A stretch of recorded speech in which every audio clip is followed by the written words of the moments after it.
Well, good evening and welcome to Star Trek Book Club, Volume 10, The Fate of the Phoenix, 1979, Sondra, Marshak, Myrna, Culbreth. Joining me as always on our literary cinescope is Robert McCullough. Say hello, Rob. The never-ending story. The never-ending horny fan fiction. Kirk, Spock, he, she, they, Omne, Spock, Kirk, them, they are. I never know what character it is. No, we're not singing about a horror or Chekhov or Sulu because they're not even in this damn story for the second book in a row. Yeah. Ladies and gentlemen, if you're pulling your hair out listening to us, it's because we started pulling our hair out first. Because tonight, ladies and gentlemen, we are reading the first sequel Star Trek novel ever written. That's right, it's 1979's follow-up to a previous. What was the other one? 1973 or 4 or something like that. It wasn't. I think it was just a couple years earlier. Yeah, it might have been 1977. This is The Fate of the Phoenix, which is the sequel to The Price of the Phoenix, which was the most overwrought. Trying to be literary, psychic examination, penthouse letter, however you want to describe it, Caligula. I don't know how else to describe it. I'll tell you exactly what it is. It's fan fiction. It's fanfic at its best. It's like, the first novel was joined in progress, a kidnapping where Captain Kirk is dead and Spock wants to kill the guy who killed him, who's a bad guy named Omne or Black Omne.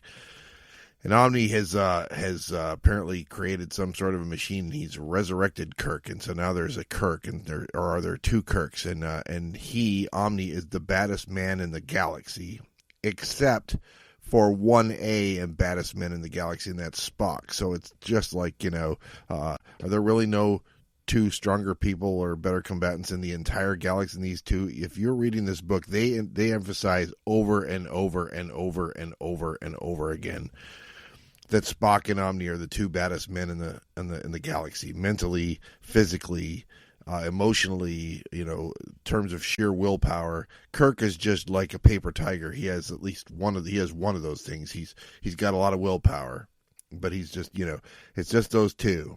And so we needed more of that. It was the longest book we've read so far, The Price of Phoenix, until this one. This one is easily the longest we've read so far, 262 pages. Felt like 2,000.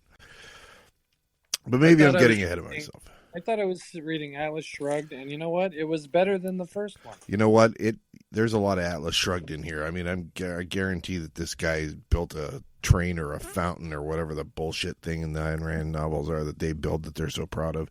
It's this guy. I believe it's a planet full of force fields and black holes and vortexes, I think is what it is. So, listen. And by the way, our two authors, Sondra Marshak and Myrna Culbreth. Let me interrupt. Does that mean B&O Railroad stands for Black Omni? Holy crap. How could it not? I know Baltimore and Ohio, but it's B&O as in Black Omni. That's right. Or, yeah. So Sondra Marshak and Myrna Culbreth are two authors who I don't know that they wrote any more Star Trek novels after this one. I think I told you before, Rob, I had a brief moment where I was afraid that this novel was written by the same person who wrote The Entropy Effect, but that is actually Vonda McIntyre. Vonda S. McIntyre, which is close to Sondra Marshak.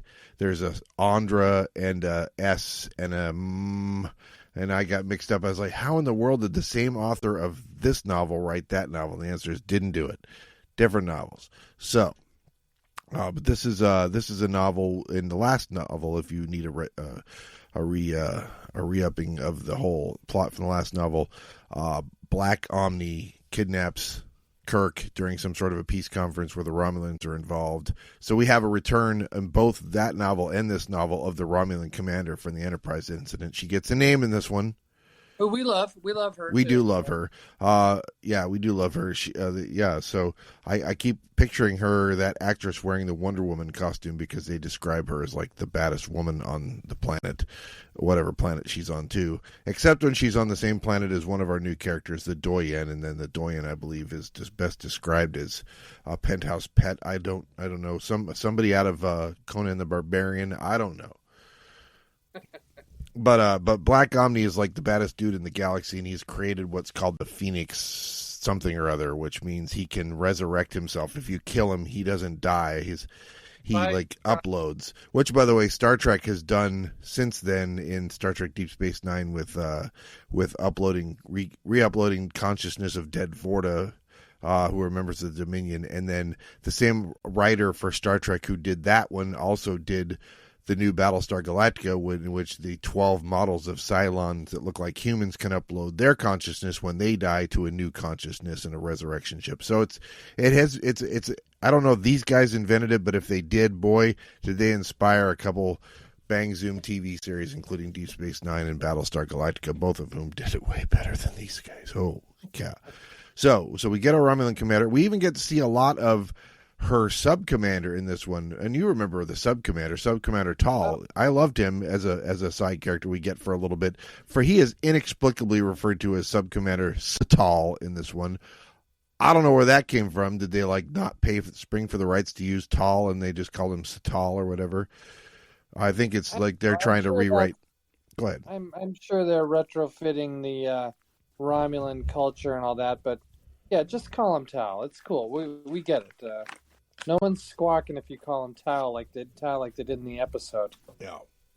So in this novel, they had apparently killed Omne in the last book. Spock got his revenge kill in the last one, and then inexplicably he's back in this one. They thought, well, we're out of range of the whatever resurrection device, but apparently they weren't. And so Omni's back. At least one Omni is back in this book. I really don't know how many Omnis we have going on now. They kind of imply that Omni's everywhere, and how could that be? And the answer is, well, there's lots of copies of Omni. That's how he could be all over the place. And Butch, if I may interject something for our listener, if he's still hanging on. Dear Star Trek novel listener of the podcast, imaginary as you may be, you may notice that 8 months have passed.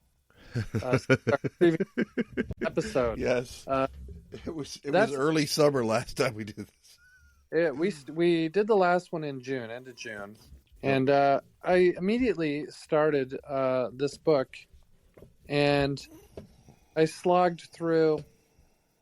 Well, I can tell you, I slogged through 6 chapters out of 36 or something like that. Yeah. And I had to stop for 6 months. I couldn't do it. Yeah, I really. And that should tell you something about this episode. It's just this book. It's work, just like the original. Of all the novels, are we in agreement, Butch, that the one we would not have asked for a sequel for is The Price of the Phoenix? Am I right about that? Damn right about that. That's right. But that's the one we got a sequel to because he's the greatest villain in all of Star Trek history. I just wanted to point that out. These two ladies, the authors, have somehow managed to suck the fun out of Star Trek, which is almost impossible to do in a novel. The whole point of the novels is you can do stuff that's not filmable, and you can expand on side characters like Tal. That's great, or the Romulan Commander. That's awesome. But instead, it's like reading a textbook, and it's so confusing with the, it's easier to read Aerosmith song titles with the flashes and the punctuation than it is to try and decipher whatever the hell Sondra and Myrna are trying to do. I was referring to my notes. I felt like I needed one of those FBI graphs. Okay, it's Vito Corleone's over here, and the heads of the 5 families over here. I never knew what the hell they were talking about half the time. So yeah, they have created their own type of Star Trek novel, and I call it the unreadable type. That's right. Well, And that's true. And they're spinning. I guess they would probably say, well, what we're doing is we're creating high literature. And it's sad for you that you don't get high literature and, all this psychological stuff. The gist of what's going on here is, of course, it's also a bit of Game of Thrones, because what's happening is both the Federation and the Romulan Empire seem to be falling apart kind of at the same time, and maybe for the same reason. I think Omne's kind of a bit of a libertarian type. It's like everybody for themselves, and why do we need empires, and we don't need, it's just the state, the power of the state, and aren't we better if we just all live with each other? Of course, he says that because he's like the big and powerful guy, so why wouldn't he worry about that? But there's a Romulan breakaway group that's led by the Doyen, who has a whole fleet of like Romulan allied ships, and then there's another group that's a Hegjarchy, and they're kind of breaking away from the Federation, or maybe they're the same, or at least they're allied with each other, and both of them are definitely puppets of Omne, and I'm not really sure what is going on beyond all of that, but they spend a lot of time in politics, where there's going to be a girl battle in 3 parts, physical, mental, and I don't know what else is in, and then there's going to be like a debate in 3 parts, and all sorts of things, and there's a couple cool concepts that are built into here. And I will say this for our authors, they do make efforts to make references to some Star Trek episodes. For example, we get a lot of Kirk's beaming away, and we know that there's duplicates that are about, so Kirk's using the Queen to Queen's level 3 stuff, King to Pawn's Rook, that kind of, all these kind of things that are, that's a callback to, of course, Whom Gods Destroy. I'm to kill you with my bare hands. That's right. And then I even saw near the end of this novel, thank pitchforks and pointed ears quote by McCoy. That's a straight up lift from a Star Trek episode. I'm struggling to remember which episode it is. I'm sad to admit.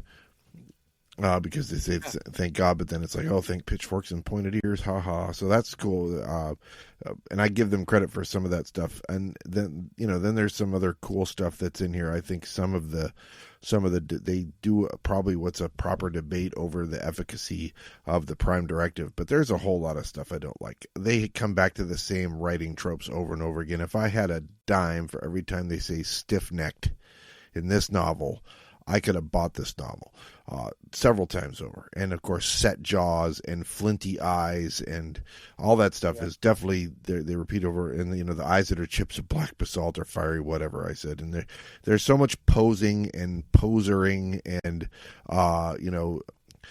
veiled threats and stuff. It just gets tiresome after a while. Well, you described it perfectly. You just said overwrought. That's what it is. Yep. I will say that I was kind of happy that they reduced the psychosexual tension in this a little bit. Yeah, this definitely was PG-13 compared to the NC-17 stuff we were exposed to the first time. I will say, does a book with 36 brutal chapters need a prologue? No, it does not. No, but in all fairness, I thought, because I really was like, it was similar to the Peter Criss album. How am I going to get through this? I feel like I'm losing steam. I'm not going to make it. I'm hanging on to the proverbial cliff with just my fingertips. Well, I'm sorry, I'm trekking here. But I thought it picked up a little towards the end of the last third of the book, and it was I could at least picture some of the action, which for large chunks of the story I hadn't been able to. And so, they did some cool stuff, but man, yeah, give me Mission to Horatius and simple preteen shit or whatever all day. Well, we are when we get to the book rankings, we'll see how this fares. I'm not optimistic. So, speaking of prologue, it does start with a prologue because, in fairness to this book, if they're going to do a sequel, they got to at least do a little bit of a reset, right? So, what happened with the last one is Omne, our villain, had been killed, but he also had created a duplicate Kirk. That they're identical duplicates, as in they weren't sure which one was the real one and which one was the fake one, but they eventually decided that one of them was the replacement, and so they named him James, and he got himself some pointed ears and pointed eyebrows and ran off to join the commander as a Romulan.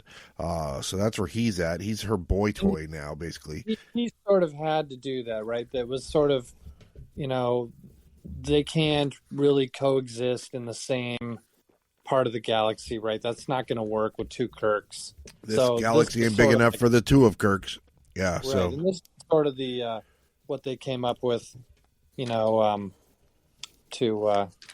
sort of alleviate that problem / give the Romulan commander a boy toy, like you said. So, panties were getting wet all over the Marshak and Abednego households, or whatever the hell these authors are.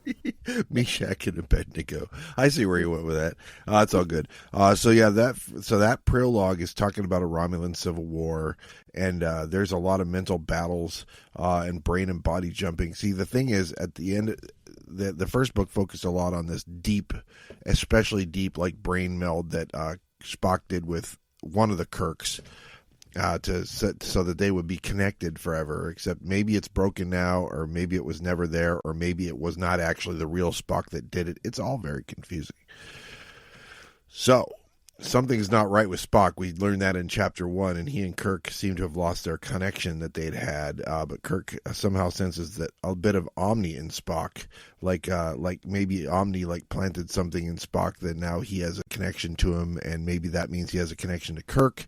But whatever it is, Omne seems to be everywhere, literally, and so they get sent on a mission to search for signs that Omne's back, and to try to nip it in the bud. And there's a guy who explains that there might be such a sign in the leader of the Voran dynasty hegemony, which is threatening. Thanks for making an easy flows right off the tongue, doesn't it, Butch? Hegemony, exactly. That's a dynasty hegemony, no less. That, by the way, should be the next Kiss album. Should be Hegemony. I'm just going to call it right now. I was made for loving you, they, them. Yeah. So there, of course, the hegemony is threatening Federation secession. So they got to nip that in the bud, which is really an interesting idea that, the Federation suddenly is having this guy who's saying, hey, by the way, what's so great about the Federation anyway? You guys should leave it. And then they're like, yeah, we should leave it. And somebody's got to stop that. So they send their best guy, who's Jim Kirk, to go do that. But you know what, Butch? That is an interesting thing that Star Trek did explore from time to time. Not everybody was in love with being in the Federation. Not everybody thought it was a great thing. There's plenty of other novels that also explore that kind of thing, but also like the hippie episode and stuff like that. It's or the Spores episode, right? We. Not that they want to leave the Federation all the time, but a lot of it's like, not everybody's in love with the society, and there's a lot of people wanting to do something different in different ways. So I was cool with that so far. Yeah. I don't know that they actually explained it very well, but they do get there. So James, then we join up with the Romulan commander, and James is trying hard to be Romulan, but how can he pull it off? I mean, he's dressed like a Romulan, has ears and eyebrows like a Romulan, but at the end of the day, he's a fragile human, and they make a big deal about how Romulans are like Vulcans, are much sturdier stuff. So the Romulan ships aren't about comfort, they're about strength, and, he might get hurt by taking a shower, he might get hurt by turning on a light switch. And if he does, his secret's up, and then the commander is going to be, kind of kicked out the door. But here, even in chapter 1, and those are some interesting ideas, right? That that is something that is like, oh yeah, I never thought about that, because we've seen him just kind of showing up on a Romulan ship and passing for a Romulan, but he's not really doing day-to-day stuff like, bumping into somebody in the hallway. But the thing about these Phoenix novels is the lengths the authors go to explore every possible potential ramification of every decision. Everything is so overthought, Yeah. Oh, yeah. It's like slogging through wet cement. It really is. Even in chapter 1, I was writing like, oh my God, it's the writing style. It's like someone who can't leave the house because they have to think of every possible scenario and what the ripple effects would be, and what if they did do it or didn't do it, and they're describing it. Just tell the story. Yeah. Just tell it. Yeah, and they all the other novels we've covered in the next couple novels in the series are gonna very much be kind of like, stripping out the pretense and just writing the story. And these guys are definitely kind of the opposite. It's like, well, it's all pretense. This story serves the pretense. Yeah. And so that's a bit of a problem. Well, let's see, where are we at? So the commander's got to go visit somebody that they are calling the doyen. We talk sometimes about who should play these characters. Definitely, I don't know, I can't remember the actress's name, but Xena Warrior Princess should definitely play the doyen. Oh, yeah. That's for sure, right? Because this is all very. They have a boy toy. She has a boy toy too, because Commander brings her boy toy James, but they have a boy toy in a mask, no less. We learn later that he wears a mask because he's so beautiful that nobody should have to look at his face, because it would just make them feel bad because they're not as beautiful as him, I guess. I really don't know. But this is all. I guess the best way to describe all of what's going on here is very feudalism era stuff, right? It's all like peonage and vassals, and you can we'll trade you our boy toy for your boy toy, and then that way you'll have a reason not to attack us, and we'll have a reason not to attack you, and stuff like that. And it's just so many threats. They're just like posing. It's like the poser's poser, symposium, as it were. It's like, oh well, you shouldn't dare fight me because you don't know what you're up against. And they're like, well, you don't know what you're up against. Oh yeah, well, you definitely have no idea that up against me you'd be up against something. And it just repeat for like 10 pages is what it is. Yeah, you're gonna marry the French princess, but we don't like France. It's all right. We're gonna bring this joining will unite our hold the fragile political shit together, whatever. This. I don't know. The reason the royal families used to intermarry so that Spain wouldn't attack England, because their granddaughter twice removed is the princess or something like that. So but of course they're setting up kind of what would be a great visual if you had, your scantily clad actresses, doing the trial of the 3 challenges. But first a big feast, and it's all girl power between the commander and the doyen, and of course on the side is their boy toys. What are they? Pieces of meat? Come on, man. They're people with feelings. We might see these novels picked up and made into something these days, actually. It's pretty brutal, yes. It's so the problem is I wrote in chapter 5, honor cultures are the worst. All right. Yeah, honor cultures are the worst. It's all about, courtiers and secrets and, secrets upon secrets, and all of this must uphold the honor of this and can't show shame here and bring shame upon their house. And then I wrote down a quote that I got from this chapter. She felt the slow melting rise to become a molten fury. I wrote it's all sauce for the goose. There you go. Golly, Joe.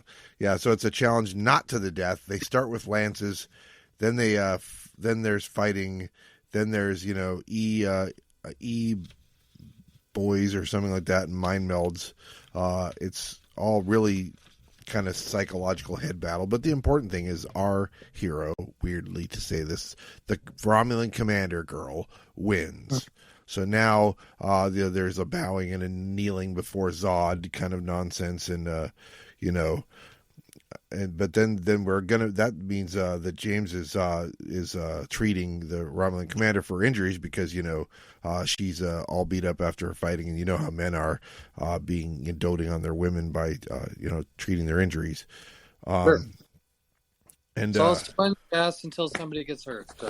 Yes, exactly. So. Yeah, and then we finally get to see unmasked Trevanian. He is, they don't say the word pretty, but they say pretty in every way you can say pretty. Oh, so pretty that you can't. But even James can't believe how pretty he is, basically, is what it is. What pisses me off, Butch? It's not bad enough to have a Jim and a James, but then James also has an alias, the Prince. Yes. Come on. I could be the Starship Commander formerly known as James, I guess. No, it's and it's going to get worse throughout the book. But some of these times I'm writing notes and I'm putting Omne Spock, Kirk Prince, James Jim. And, it's confusing to read my Cliff Notes interpretation of the stuff. Yep. In the moment, not even after the fact, not even going back and going, what was I thinking? As I'm writing it, I'm confused. It's, I can't stress enough, and I know I'm preaching to the choir, but the way these two wrote, where was the demand for a sequel? Where did this come from? How did this book come about? Do you know anything about that? That's a good question. I'm left to assume that probably if one were to just look at this and read these, that the first novel was considered, if not a success, then it was considered like art, where the others are just like, novelizations of a TV show. And this is like trying to be something more. It's trying to be like, Ulysses or something like that. I don't know. I mean, I'm sure obviously there's hundreds of Star Trek novels and it started somewhere. So someone must have been buying them or it wouldn't have continued and blossomed into a big thing.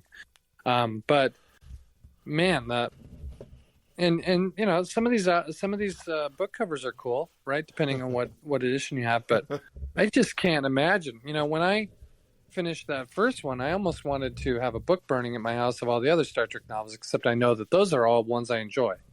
Yeah, so it was just the Price of the Phoenix. But again, it would just rise from the ashes, so there's no point in that. That's so true, I don't want to tell you how there's no other way to describe how frou-frou the writing is than this. Then they managed to find an 8-syllable word to use, and that word is plenipotentiary. So if you're wondering what a plenipotentiary is, I don't know. Kirk, I think, is a plenipotentiary for the Federation in this summit that they're having. It's a summit in a fishbowl, which just made me think that this is happening on the Gungan part of Naboo from Star Wars Episode 1, right, where it's underneath the water. It's in a bubble, a force bubble, and it's really cool views and stuff like that, and transparent floors, and you used to do this, and we all bombads. But they're going to have this summit in the fishbowl, and I wrote down it said that diplomacy is merely war concealed. So to quote Khan Noonien Singh, I believe. And there's Romulans and Hedgearchs and Regents, Omne, and the Romulan Commander is there. And now we find out that one of the people breaks protocol and names her by her name, which we've never learned the name of either of the two Romulan commanders we met in the original series. We met Romulan Commander played by Mark Leonard back. It's funny that both of those episodes we are in our top 9 episodes, right? In fact, they're actually both in our top 5. So in the Balance of Terror, we met Mark Leonard as Romulan Commander, and then in the Enterprise incident, we meet another Romulan Commander, but they call both of them the Commander, is what it is. But we find out her name is Sharvon. So that's great. Makes it a little easier, but luckily we never have to worry about the two of them coming or being near each other at the same time because we lost Mark Leonard's Romulan Commander earlier in the series, unfortunately.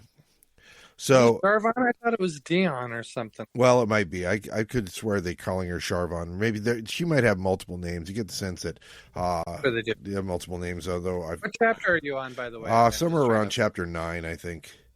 And they're waiting for the regent to get there, the regent of something or other, and people are going to have to kneel to him. And if anybody didn't have their money on who's going to be regent, you'd been dumb not to put your money on who was obviously going to show up and be the regent, right? Who shows up to be the regent, Rob? Is he Omni-like? Yeah, he's Omni adjacent for sure. Nope, it's Omni, and damned if Kirk doesn't kneel before Omni, and then puts a necklace on him and everything. And Omni says a phrase that makes Kirk's fears that he's been like shadowing or hinting at for the first few chapters, which is maybe Omni was in Spock's brain for a while and maybe still in Spock's brain. And so he says a phrase that only Spock would know, and that's how Kirk suddenly realizes that he has at least a part of Spock's mind, because there was a lot of like deep and important mind melding in the first novel, and Spock kind of like almost mind rapes Omne, and we thought, well, that's showing how much stronger he is than Omne. But in actuality, Omne was like letting him in and setting a trap for him or whatever. Yeah, there's mind links. There's blasting someone's psionic stuff so that they're psi-nil. There's blackouts and false memories and forbidden truths and if I may bitch one more time about the writing, Butch, I know I'm going rogue every time. Go rogue. Not about the story. Some of these chapters are 2 pages and say nothing. Some of them are like 28 pages and say everything. I don't know what are they rolling your Dungeons and Dragons dice? Is it in the randomizer? What are they doing? Is it the Wheel of One-Hit Wonders? How are they picking the chapter links? There's no rhyme or reason. Sometimes they're a page and a half, and sometimes they're like 20 pages. I gotta say, I do enjoy the page and a half chapters more. There was some chapters where I'm like, okay, that was a good chapter. Oh, it's still going, even though it's about a totally different thing. And then the next chapter would be just like a page and a half and wouldn't say anything. And I'm like, why wasn't that combined with the last half of the last chapter, or something? I don't know. Yeah. All right. Well, it's tough. It's tough to really boil down. California's rules about in boxing, by the way. It's bad enough we got the IBF and the WBA. Right. It's very much the same problem. I think it's actually kind of happening at the same time almost, really, this being 1979. So there's a lot to unpack in this chapter, but we're going to suffice to say that Kirk says, "Go to hell, my lord," but still kneels. There's a lot of stiff necks. We find out that our commander friend is in trouble because she's allied herself with this Romulan dissident. So the rest of the Romulan fleet thinks she's a traitor already. And if they found out that she was working with Kirk, she'd especially be a traitor. And we get the sense that Kirk and her kind of like tricked the whole conference into letting them both be part of the conference because they have worked together in the first novel now. So now and of course they worked so well together in the Enterprise incident, right? Am I right? So there's that. What's kind of annoying is and this happened early in the first book, Price of the Phoenix, but the Enterprise incident, it involves Kirk and the Romulan Commander, but the interesting stuff of the story is about the Romulan Commander and Spock. Yeah. So, of course, these two ladies kind of discard that angle. Sorry, Spock. Now I'm with Kirk. Yep. Kirk 2. Kirk 2.0. Kirkish. Yeah. And it's all this Kirk and Romulan Commander deep love, transcending the service bullshit. I don't know. It rubbed me the wrong way. I wish they would have, if you're going to do all that overwrought stuff, at least be in line with the themes of the episode you're basing your fantasies on. You know what I'm saying? I think that's fair. I definitely think that's fair. So. In fact, I don't even know why you couldn't have done it with, just flipping the Spock Kirk thing and have Spock be the crown prince or whatever. I mean, Lord knows everybody's playing a dual role in this thing. Well, I get what's happening because we still haven't revealed the real big baddie of this novel yet, right? So, I mean, that's the reveal that's coming, and that's why we need him to continue to be who he's going to be. So Spock, Kirk, there's a really weird sequence here that happens where Kirk ends up trapped by Omne with Omne. I'm not sure. Some sort of a device goes off, and Omne seems to protect Kirk and keep him from getting zapped by this thing and kind of takes a hit himself. It nearly kills Spock. Maybe does kill Spock. Does Spock get put through the resurrection machine?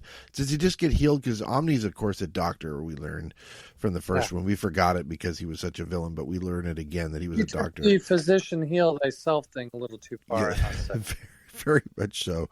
And then the mind meld made the Phoenix process all powerful. If you add his mind meld capabilities to this to the Phoenix process now it's like it literally is rebirth and stuff like that, and it's eliminated. It's allowed for the possibility of immortality, which is going to set up the whole discussion on the Prime Directive, strangely enough, I guess. So, but no, it's just, again, I'm going to beat the dead horse until Omni's Phoenix process kicks in and revives it. But, it's like Kirk will take a knee but without, but making sure that Omne knows he's not, in any way less of a man than Omne is, and Omne will accept the gesture while acknowledging that Kirk is still his equal, and Spock will do this. It's like, I won't kill you, I'll spare you, but I'd really like to kill you, but honor dictates I must spare you. But if I had my druthers, I would kill you, except that I'm not the type of person that would kill you, so I would spare you. It's like, I gave my word. I gave my word. Yeah, it's, and the galaxy may depend on it, but I gave my word. Again, I there's a lot of stuff. If you read, you want to read about what is ultimately going to be the responsible for the destruction of the death of the world and the human race. It's honor culture is going to be the death of it. It's interesting because there's so many people that think that honor culture is what makes the world, but it's going to be what destroys the world, and destroys the galaxy, the Federation, the Romulan Empire, all of it. And my will to keep reading Star Trek novels was threatened by this. And speaking of which, we're going to learn in this that there is a duplicate Spock. Now, if you're paying attention at home, this is our 10th Star Trek novel, and this will be the 3rd time we've got too many Spocks running around. Okay, one time it was actually only one time, but there were 2 personalities in there, so we're going to count that. That was Spock Messiah, and then Spock Must Die, of course, had the literal transporter accident that created 2 of them, and they couldn't tell which one. Fun, and his insides didn't work right, and he had to reprocess. Yeah, that was good stuff. So, I mean, I'm going to give them more credit on that than this one, but it is interesting that they go back to this one.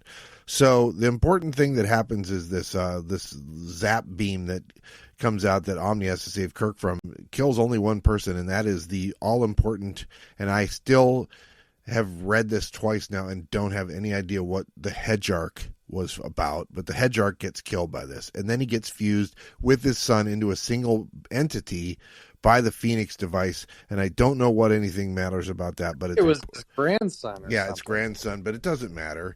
So the important thing is that so that things are, Omne has saved the day, sort of, or whatever, and he's going to get rewarded by having to avoid flame blasters or some nonsense or whatever. He's sort of saving the day / unleashing a diabolical plot to tear apart the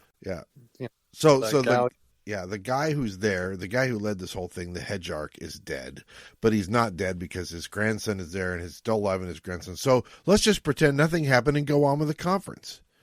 Yeah, it's what was that movie with Goldie Hawn's daughter? I'm drawing a blank. And they're in the South. They're in New Orleans, and this was before Get Out, but it was basically the same thing. God, what movie was that? Where I don't know. You swap someone's consciousness into a different body. The Parent Trap, was that it? Did I get it right? No, it wasn't Freaky Friday. And maybe it was Get Your Freak On Friday. Maybe that's what they should call it. There's a lot of freaking going on. Well, so the Skeleton Key. I'm thinking of the Skeleton Key. Oh, interesting. Okay, so you ever see that? I did. Yeah, it's been a spell. I had forgotten about it. That's kind of what was going on with the grandfather here. He's sort of like, he's got this weak-minded grandson, and his days are about numbers, so he's going to trade up, and Omni's process allows him to do that. And I'm sure there's a reason. It's not really explained. Yeah, what the significance is, but it doesn't seem to serve any purpose other than now Kirk, the plenipotentiary, by the way, is put on the spot because he's got to debate Omne about the Prime Directive, or as Omne says, debate this point. The Prime Directive is a non-interference policy, as a non-interference policy equals mass murder. Debate.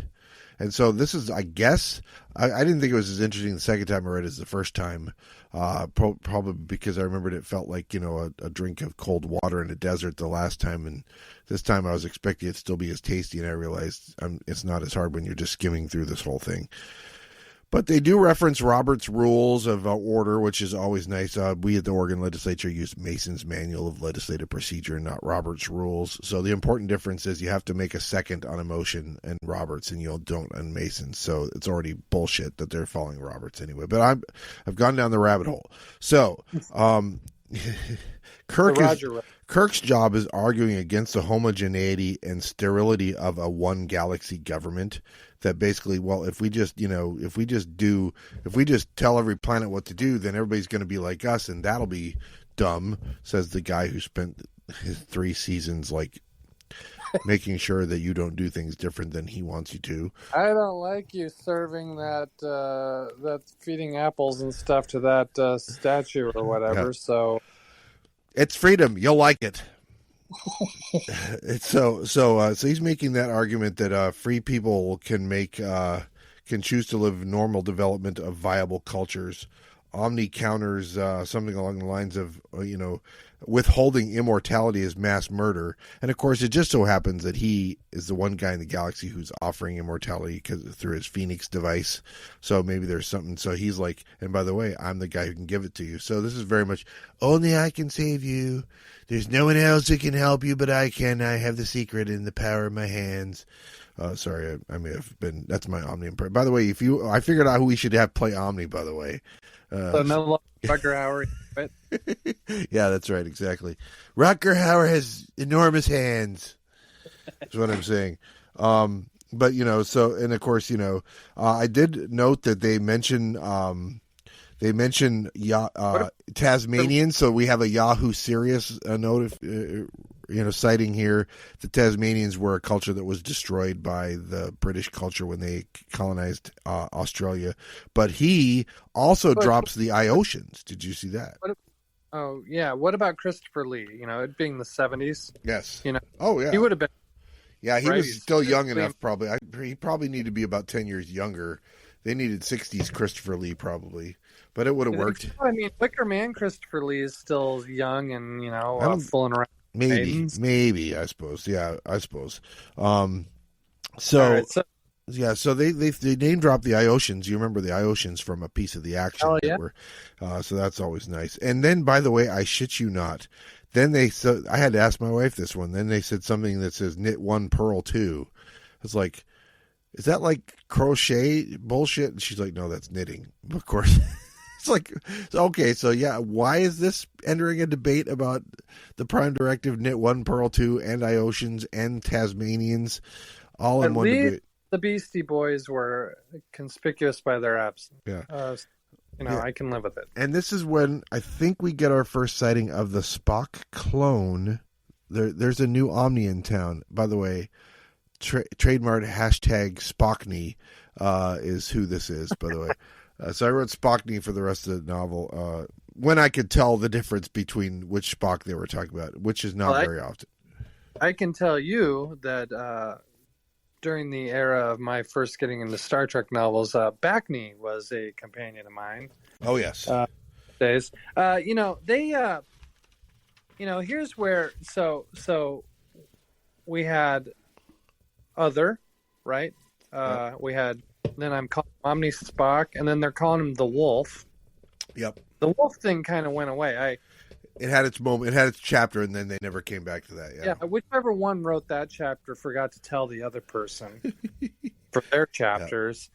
Yeah. And, it's confusing, right? So, not only do you have Spock, but you have Other and Omni Spock and the Wolf as one person who's identical and almost indistinguishable at great lengths. They explain that, none of them can tell who's the real article. Yeah. How am I supposed to tell as the reader? Yeah, the authors don't know.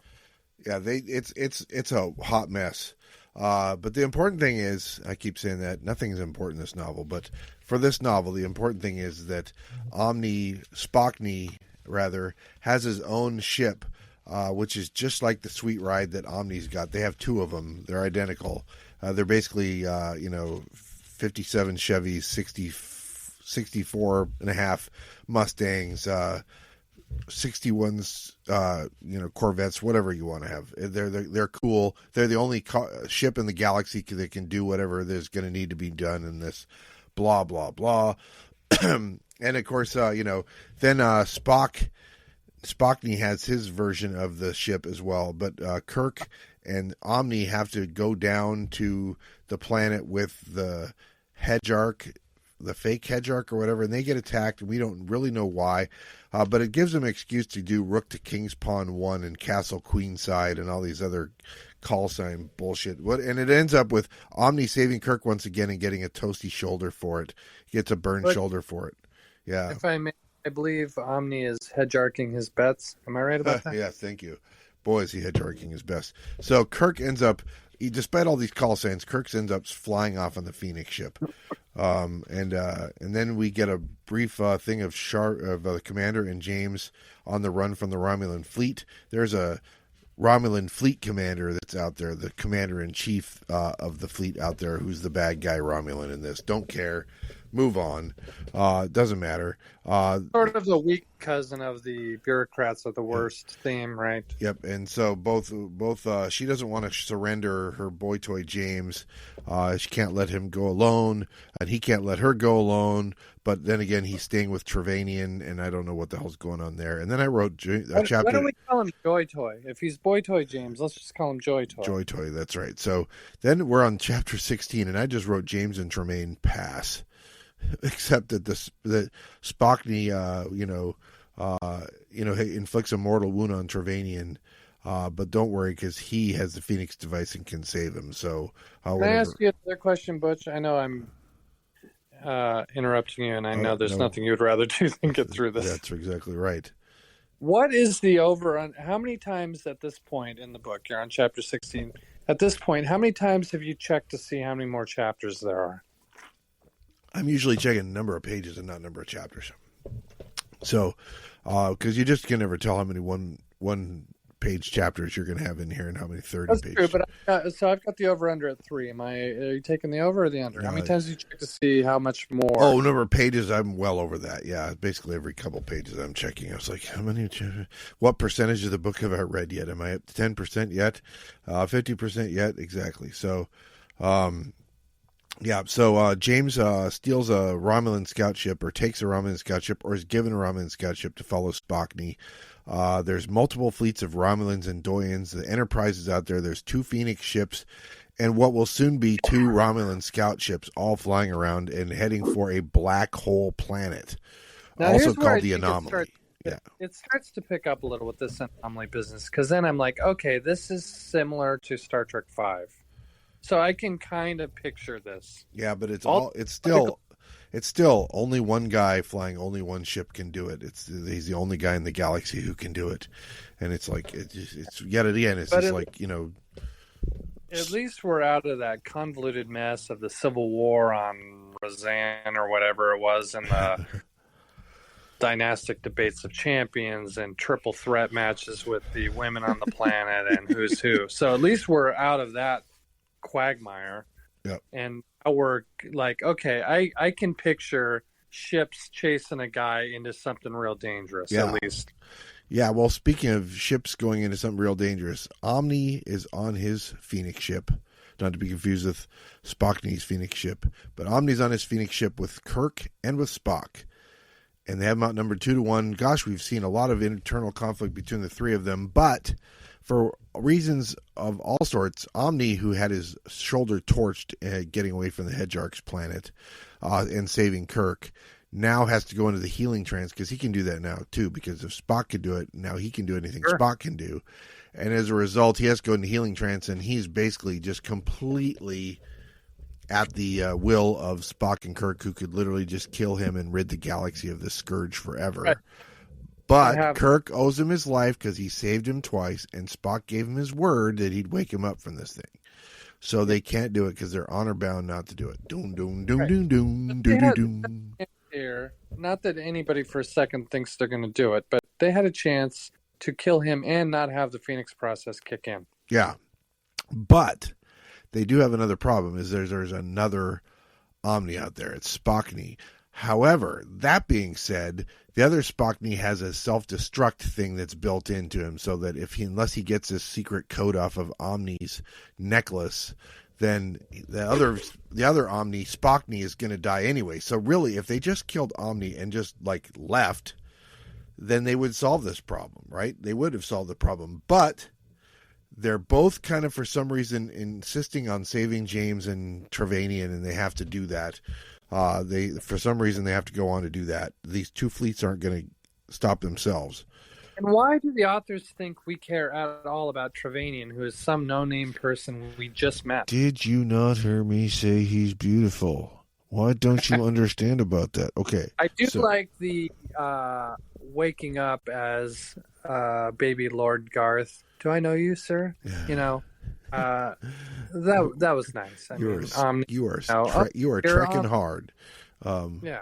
So, by the way, Ryan Gosling's playing our good friend the Trevanian. I'm sure it's Ryan Gosling or somebody like that. Too pretty, or whatever. Maybe Justin Bieber. I don't know. He's got abs for days. That's the important thing. So, not McConaughey, is it? I just can't take the way my wife's eyes glaze over.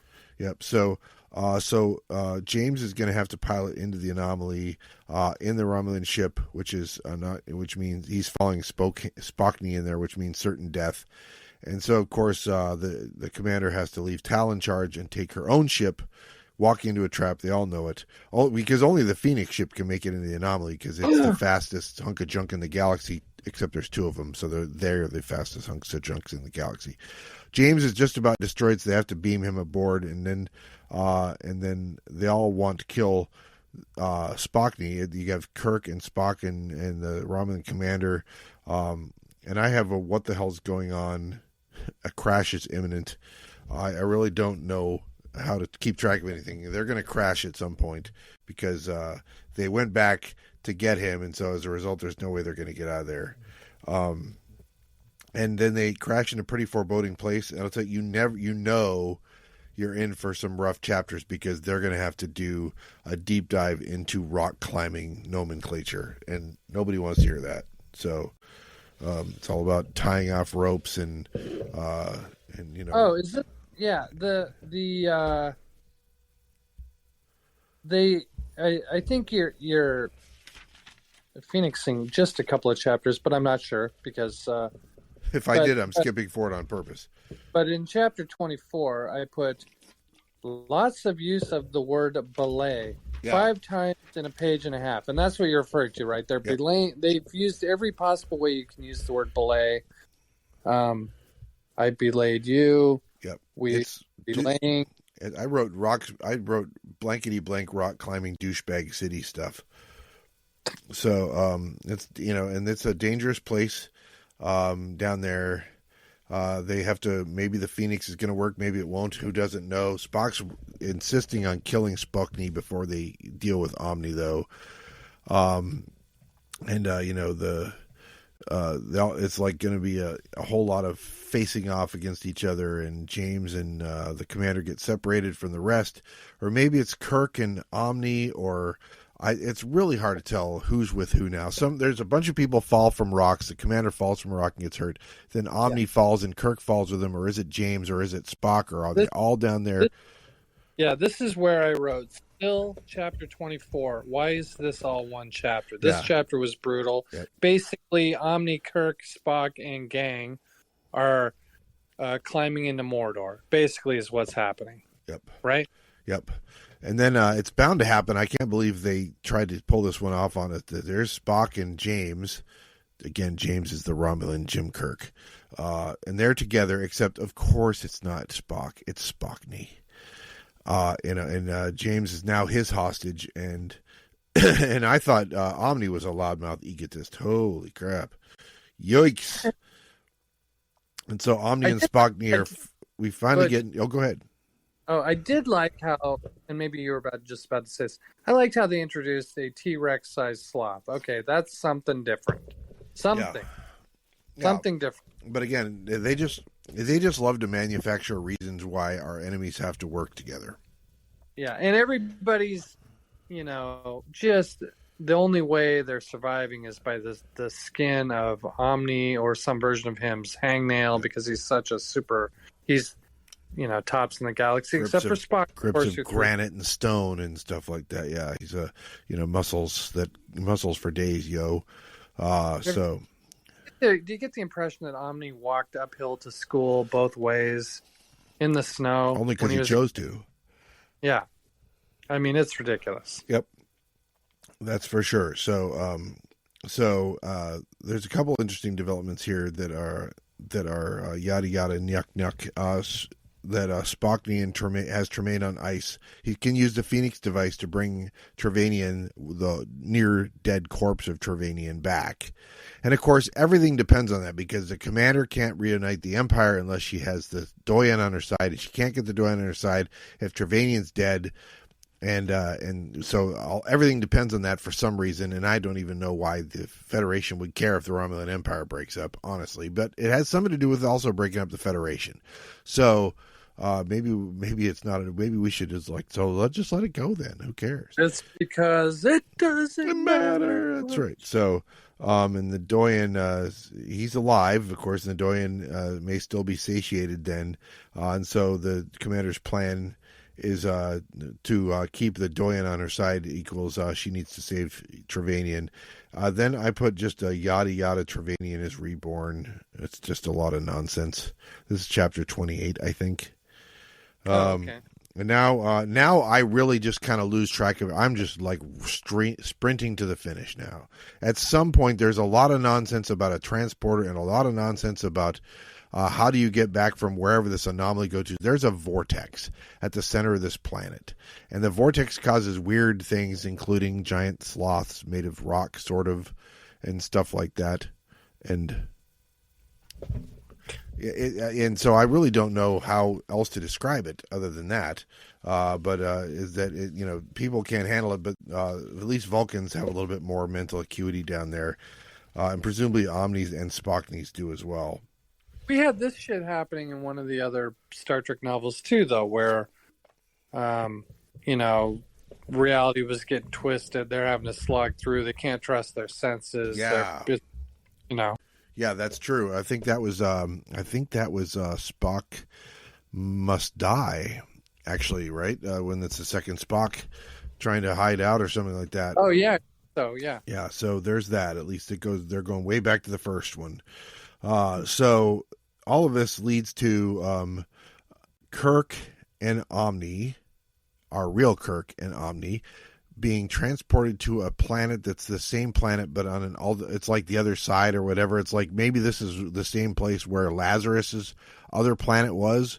I don't know. Oh, yeah. It's some like treacherous Eden planet. Yeah. What if Lazarus? So they're over there. Welcome to Eden. And, of course, Kirk had a convenient bump on the head, and he doesn't remember anything. So Omni's kind of like, oh, no, we're actually enemies, but you serve me, and I'm good. And someday you've tried to kill me, but that's okay because I'm better than you. And so we're getting a lot of this. It's just ultimate nonsense hearing Omni kind of describe this. And you're like, oh, what? It's literally just teabagging our hero. Jim Kirk is getting teabagged right here. Or so it seems, but hold tight on that thought. Yeah. So it seems to nobody. Yeah, but so Spock then escapes the anomaly and goes up in the midst of the two fleets. The Doyen is about to attack them, but then she sees Trevanian and all is made well. And they turn, and now they're going to help fight the Romulan fleet or something. I don't think that fight actually ever happens. But the important thing is that the Doyen is now satiated because her boy toy's back. Does she know that he's been resurrected? I don't know. It doesn't matter. I don't know. I don't know that she cares, and it just allows her to help the Romulan Commander have a standoff with the Romulans and the Enterprise, or so that World War or whatever doesn't break out, Galactic War 3. This, you mentioned the amnesia bit with Kirk. Yep. Right. Which was, I guess, a classic Kirk trick, classic. Hard, help me, I'll talk. I can't take Ding! it. Right. As the guy runs into the room and you chip him with a piano wire. Yeah, exactly. Yes. But he's so docile. Yes. So, subservient to Omni. It's not Kirk. How Omni would have fallen for this for a second. I don't know. It was too much. It's like you're not even trying to make the reader think Kirk actually has amnesia. This is. I keep counting how many pages are left. There's not enough pages for all this to resolve unless Kirk's making it up. And darned if I wasn't right. By the way, so somehow Omni and Kirk make it back from the alt planet, even though you're not supposed to be able to come back. Omni's the only one who's ever come back from it, and it's something along the lines of he dies and then he gets resurrected on the other side again, or some nonsense like that. I don't even remember how Kirk gets back. Why don't I remember, Rob?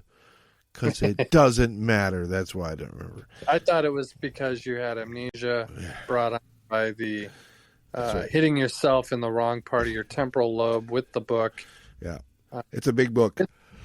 It's just brutal. It really, what am I saying that I haven't said 10 times already? It's really rough. Yep. And then, so the thing I wrote down, which is the most important line from this chapter, is Kirk's eyes that are chips of cold fire. And he duped Omne, and as a result, he kind of makes a deal with Omne to, hey, by the way, how about I send you back to that planet you were on before? Won't that be nice? Or whatever. And so that is where Omne ends up, is back on the other planet. I, for the love of God, don't know what happened to Spockney. What happened to Spockney? I would say it doesn't matter, but it probably does. The clock was ticking on him. For some reason, was there like a built-in Blade Runner, you're going to die at a certain point? Tears in the rain, baby. Yeah. It's... we're the side characters. Where's Bones? Where's Scotty? Can I say something? Am I terrified enough? So the movie Blade Runner, obviously they have replicants, which kind of Spockney is kind of a replicant, right? That have just self-destruct switches. After a certain amount of time, they go away. Was that in the novel Do Androids Dream of Electric Sheep? Or holy crap, did Ridley Scott get the idea from this novel? Please tell me that's not true, Rob. I believe wasn't When Androids Dream of Electric Sheep written before. I just don't remember if the limited lifespan of the Andes in that book was a thing in that book, or if it was invented for the movie. I don't remember.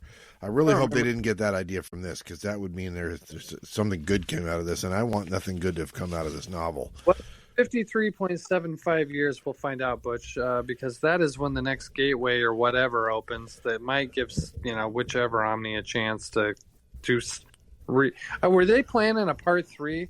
What the hell were they doing? Well, so somebody else ends up on that alternate universe world with Omni, because he's like, I'm here all alone on this planet, a world of my own to conquer. And then he hears footsteps behind him. And that's literally the last notes, the last words of the postscript in this, because it has it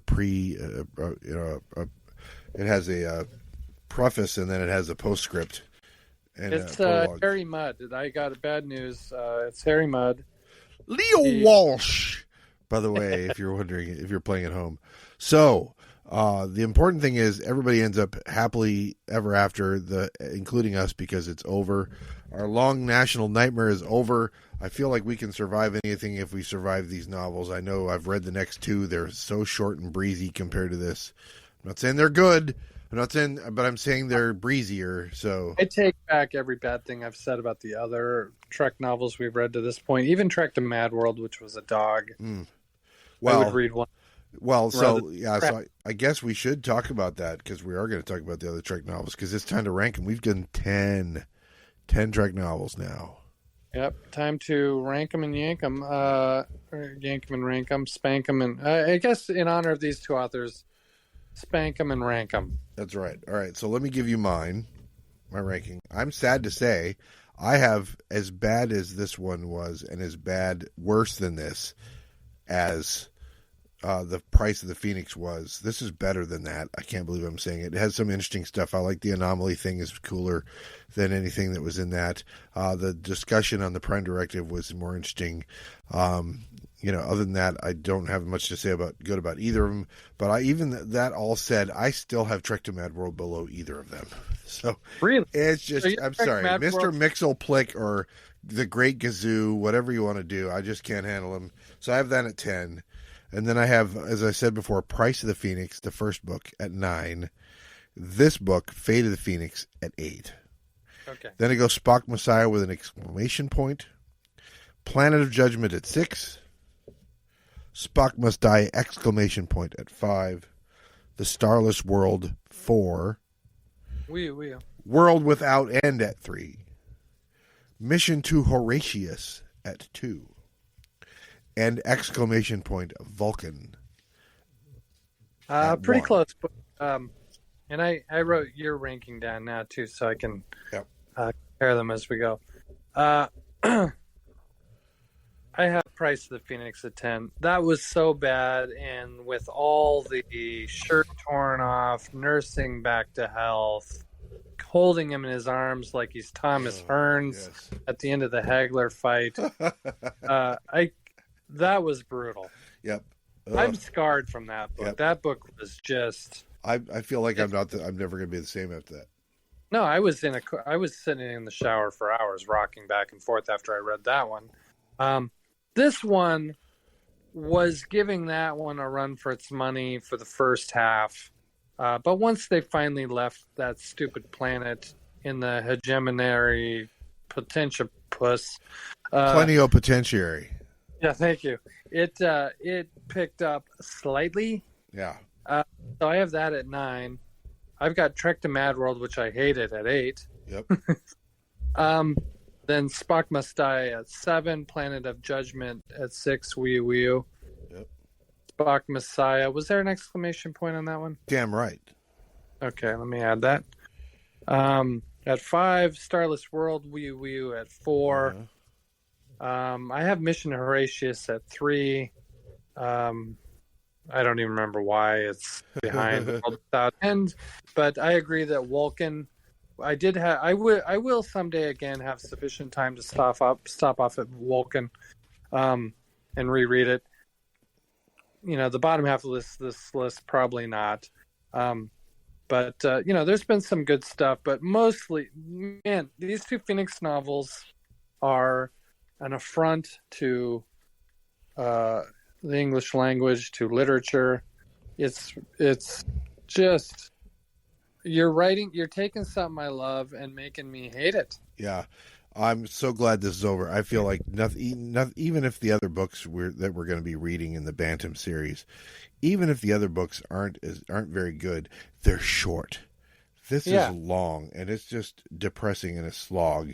But we have made it through it now. The Fate of the Phoenix. Are you going to remember 6 months from now what this book was about? Hell no. Burned in my memory. Burned in my memory. I'm not going to remember. I'm going to remember flinty eyes and stuff like that. I'll remember that. I'll remember stiff necks. And hey, sum up the plot of Fate of the Phoenix. Should be like, no, I can't. I don't really know what was going on. At no point did I. Hey, I will say this for us though. We are getting our second repeat author. No, our third. We've had 2 Joe Haldeman books. We've had 2 Sondra Marshak and Myrna Culbreth books. And now we're about to get our second Gordon Eklund book. We've read The Starless World, which we both had fairly high on our list. Number 4, right? The Starless World. Yeah. And now the next book up is going to be Devil World. I guess he really likes the word world. Well, yeah, because the novel after that, spoiler alert, is Perry's Planet. Not world, planet, but it's still kind of the same thing. It's like, so everybody there's no bottle shows when you're writing novels, is what I'm saying. They're all going to planets, is what I'm saying. It's either going to a planet or Spock and punctuation. Yep. So the next novel that we're going to be doing, ladies and gentlemen, and it won't be a 6-month break this time, I don't think, is Devil World by Gordon Eklund. And then, by the way, spoiler alert, the novel after that, I said Perry's Planet, not written by Joe Haldeman, but written by his big brother, Jack C. Haldeman, the second. Really? Yes, the second, by the way. And is it Perry's Planet? Perry's Planet. So Devil World, then Perry's Planet, then the Galactic Whirlpool, and now we're both the second and third one of those, Perry's Planet, the Galactic Whirlpool, are post Star Trek the Motion Picture. So that says a lot, right? And then the last of the Bantam books. The last Bantam book, Rob, is Death's Angel by Kathleen Sky. And we loved her in Vulcan. So that's right. So that'll be a repeat author as well. And by the way, the Galactic Whirlpool, not a repeat author for a novel, but swear to God, written by David Gerald, who wrote for the original series. He wrote Trouble with Tribbles. Yeah. And I actually remember some of Death's Angel, and it's been a little bit. So at least I know there's some good stuff coming up.